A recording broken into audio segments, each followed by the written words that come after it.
So first up today we're going to set up the shifter cable. I'll need to make up a couple of brackets for the transmission side and a bracket off the transfer case to go to the shifter itself. The arm that comes off the shifter will need to be shortened because the ratio will be way out. Because I'm using the factory Nissan shifter, the spacing between park and reverse isn't enough for the Commodore gearbox. I'll need to modify the park gate itself to allow the shifter to move further forward. And that'll give the shifter enough throw to put the Commodore box in park. I've gone ahead and modified the shifter.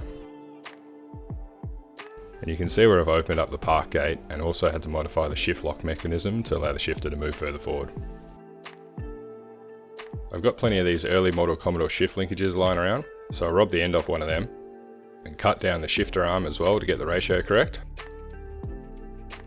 I made up the two brackets that hold it to the transmission and to the transfer case, and I'll be using a standard push-pull 1.5 meter cable. I'll get all this fitted up and I'll show you how it works.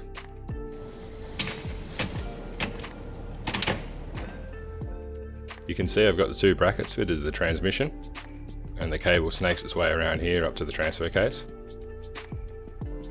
and connects onto the shortened shifter rod.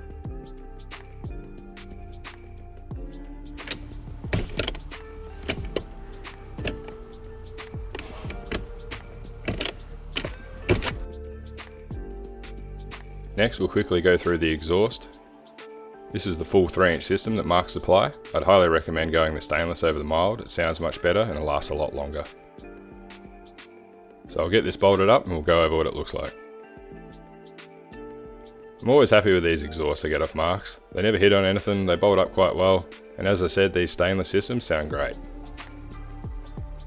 I also forgot in the last video to mention the fuel filter. Some people prefer them in the engine bay, but I like to keep them out of the way, so I just put it on the chassis rail down here. Moving on to the transcooler lines, I'll be using the billet transmission adapter again and a couple of push lock fittings, along with a couple of lengths of 10mm transcooler hose. I've got the billet adapter fitted up to the trans now, and where the lines run close to the exhaust, I've fitted some of that fiberglass fire sleeve. I've run the lines down the side of the sump and secured them with P-clamps, and then they run down beside the power steering lines, over to the factory hard line, then finally to the transcooler. If you watched the Land Cruiser video, these looms are almost identical, but we'll quickly go over it for those who haven't. These big plugs are for the E38 ECU, and we have the plug for the electronic pedal. Mark's also supply the bracket to mount the pedal to the body. Over here we have the big purple wire, which is the supply for the fuel pump, and the smaller wires are the ones we have to hook up under the dash. This one's the electronic speedo output from the gearbox, which we won't be using, ignition switch, the tacho, engine light, and the start switch, which is hooked up through the neutral safety. The white 8-pin plug goes to the transmission shift module, the OBD2 connector, and all of the relays and fuses. Up here is your single earth, which you connect to the back of the head. The red wire here is the main power that feeds all of the fuses and relays. You hook that up to the back of the alternator. The two blue wires are the thermo fans, which each have their own relay and fuse. And this purple wire is for the starter trigger. And all the rest of the plugs just get fitted up to the engine. Before we get the loom fitted, we'll go over the main battery cables. Most of the time these cars come in with pretty crusty battery terminals, so I just replace all of them. As for the battery cable, I use 32 square mil 255 amp and a couple of crimp-on lugs. I've got the engine loom fitted and the main battery cables. I've reused the factory earth cable and just shortened it down and added a cable lug to the end. On the positive side, I've got two cables running to the terminal. One runs down to the starter motor. You can only just see, but the purple wire goes to the trigger on the starter motor, and the other one snakes its way underneath here over to the alternator. Also on the back of the alternator you can see this other wire that goes to the main terminal. That is the red wire that I showed you before. I should have recorded this before I put the heat shrink on. Down here we have those two blue wires that run the thermo fans. And lastly, on the engine loom side of things, we have the fuel pump wire, and I also added the earth and run it over to the body. Here we have the engine loom off the ZD30. Majority of this loom will be unrequired. What I do need is the two wires for the coolant and oil pressure senders, and the part of the loom that runs down to the transfer case. So I'm going to strip all of the tape and corrugated sleeve off of it and see what we got. I've cut out the section of the loom that I don't need anymore, and isolated the two wires for the coolant and oil pressure senders. I've also left all of the wires intact that run down to the transfer case. If you were fitting a 5.7 litre to this, you'd still need this alternator plug. That just goes into the factory 5.7 alternator, but since this is a 6 litre, it's controlled from the ECU, so I don't need that at all. The part of the loom that was exposed I've just rewrapped with some corrugated sleeving, and these are the adapters that Mark supply for the coolant and the oil pressure senders. Once I've fitted the loom, I'll run those two wires over to the senders and cut them down to size. So from the grey plug it runs down past the brake booster over to the coolant temp sensor. The rest of that loom runs on top of the bell housing and down to the transfer case, and the last wire runs along the top of the bell housing over to the oil pressure switch, which is mounted at the back of the manifold with the other oil pressure switch. This black plug here with the green and the grey wire is for the reverse lights. I run those two wires through the hole in the firewall and down to the shift module. The factory patrol pedal won't be used anymore. Since we're running the E38 ECU, we have to run the electronic pedal and throttle body. You can run the 6 litre off a cable throttle body. I'll be doing that on the next build, or if you're running a 5.7 litre, you just modify the factory pedal. But on this build we're using the VE pedal and the bracket that Mark supply. Now for the underdash wiring. We have the shift module with the tap up and tap down switch. This newer model has the on off button as well. The power and the video out for the LCD screen, the OBD and throttle pedal plug, and all of the fuses and relays. The shift module can't handle high currents for the reverse lights, so I've added an extra relay that's powered by the grey wire that comes from that black plug. The purple wire runs into the module and out through the white wire, which will earth the relay. So from the 4-pin plug that I've added, we've got the solid brown and brown with the white trace. The solid brown is the tacho wire, which runs to the yellow with the black trace, and the brown with the white trace is the engine light, which runs over to this green wire in the corner. Then we have the pink ignition wire and the purple starter switch, which I've spliced into the wiring that goes to the ignition barrel. Now I've got the ECU fuses and relays all mounted up under the dash.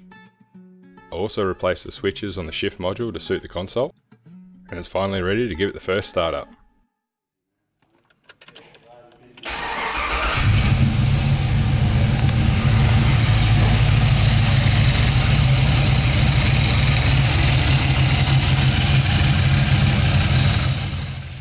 It's funny, I could barely hear that idler pulley carrying on, but sitting down to edit the video you can hear it clear as day.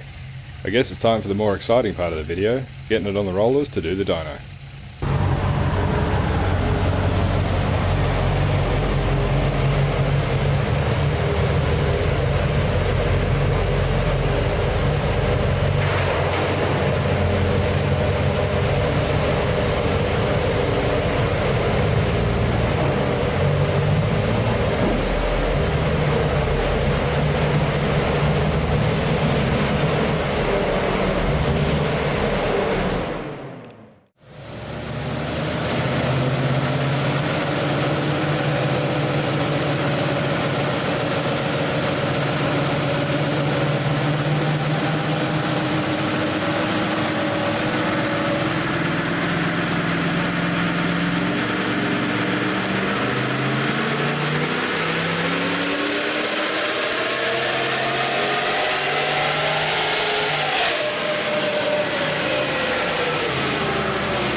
One thing in this video I haven't gone over is how the shift module works. Unfortunately the LCD screens are out of stock at the moment, so we weren't able to fit it this time.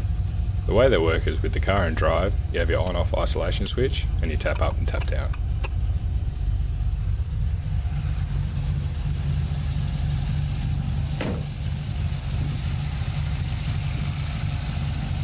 Well, 311 horsepower with 340 foot-pound of torque.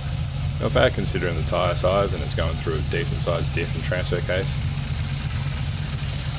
At this point I haven't changed that idler pulley so you can still hear it carrying on, but I'll get that swapped out and you shouldn't be able to hear it anymore. And with that said, this build and this video is done. I think I'll just leave you with the sound of the cami idle, and once again, thanks for watching.